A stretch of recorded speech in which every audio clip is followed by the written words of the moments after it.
There was a lot of baseball news. Some of it came in the form of a highlight between the Jays and the Orioles yesterday in the Grapefruit League. We pick it up. Grayson Rodriguez on the mound against Bo Bichette in the first. Nice leaping catch by Gunnar Henderson, but at what cost?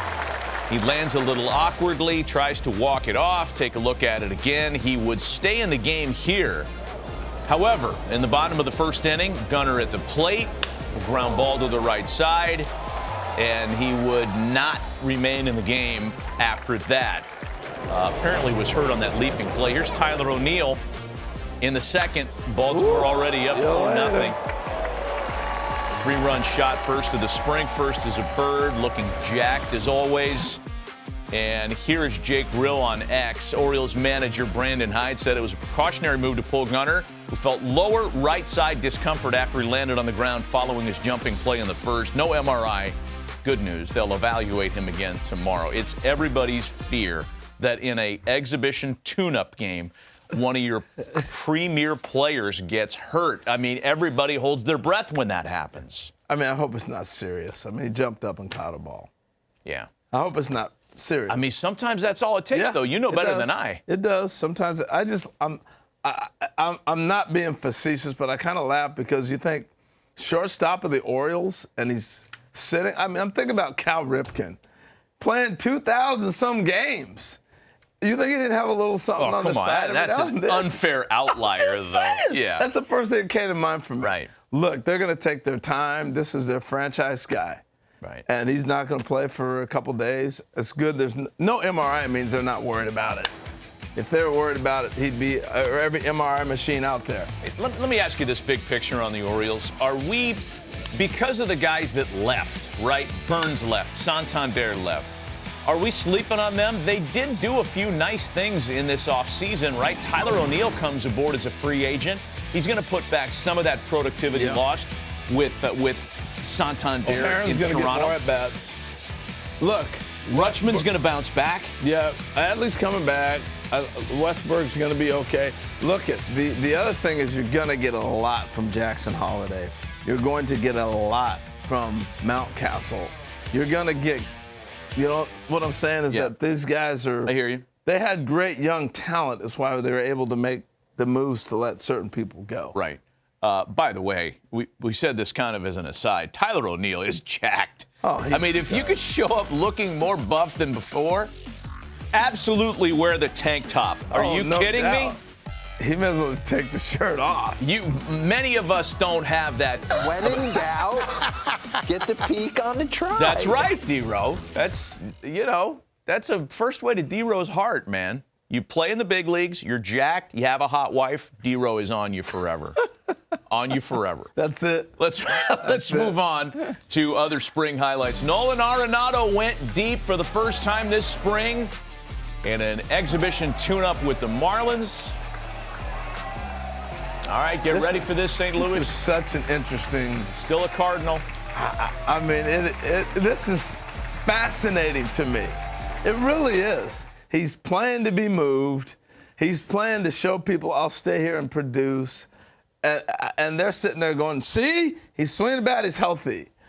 It's going to be interesting to see what happens. Well, look, it appears that he's going to at least be on the roster and in the lineup starting at third base on opening day. If you had to make a call on this right now, does he finish the year as a Cardinal or not? No, he's gone before spring's over. Before spring is over? Yeah. Oh, I thought you were going to say by the deadline. No, he's gone. Wow. He's gone. All right. That'll be a big deal. That was a big home run. A lot of people have been questioning his power and different things like that. He just needs to show that this is what you're getting. Yeah. And once that's proven, he's gone. I think there's two guys in camp this year. Sandy Alcantara with the Marlins. Shows he's healthy. He goes out and throws another 100-mile-an-hour game. He's gone.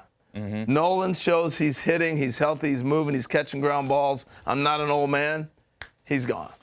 Well, I mean, look, the Cardinals' That's just how I see it. The Cardinals' win total, according to Pacoda this year, is 78. Not much is expected of St. Louis, and that makes this So you're not deal. going to carry a guy for $70-some million. Well, it also they're a team rebuilding. Like, you have to make the right deal, and that's why it hasn't happened. And I give the Cardinals credit. They put it out there. They're looking to trade him. They didn't get the deal they wanted. They're still sitting on it. They're going to wait until they get the right deal here. Yeah. Whether it's Houston or it's hard because of his no trade language in his contract and the fact that he already said no to the Astros. Yeah, I think they had what they liked. He didn't like it. That's the dynamic here that's going to get real interesting. Yeah, yeah. And the other thing that makes this why I think he's gone, look, Nolan Gorman has to play at some point in time. He's been in the big leagues, 3 years already? 4 years, moving around as a journeyman. And if he was in any other organization, and I do mean any other, Nolan Gorman would have been a fixture of a guy that you're building teams around. Gorman is only a year removed from a 27 home run season. Imagine if Nolan Arenado went to Minnesota. The Twins have a new explosive weapon. I just wanted to play that one. Yeah, that's all. That's all. Let's go to other news and notes from around the Grapefruit League yesterday. The Clay Holmes starter experiment seems to be going swimmingly, and Clay was really good again yesterday. So 2 starts now in this new role, this new old role. That was a nasty pitch right there. Of course, he did a lot of starting as a Pirates minor leaguer. A number of years out of that Yankee bullpen, but back on the bump as a starter. 6 scoreless innings this spring, and when you start to consider the fact that we're in late February and he's already got 6 innings of work, there are guys that get 6 innings of work the entire spring. Right. He could throw 25 innings before opening day. They got to build him up, though. Okay. I mean, it is kind of a catch-22. So you think it's necessary in the case of a guy switching roles? Yeah, I do. Because you got to know, is his arm going to hold up? You can't say, oh, we'll make him a starter. We only gave him 2 innings here and there. That's like being out of the bullpen. You have to build him up to where you get to that last week or 2, he's throwing 7 innings, or he's throwing 100 and some pitches. You got to know.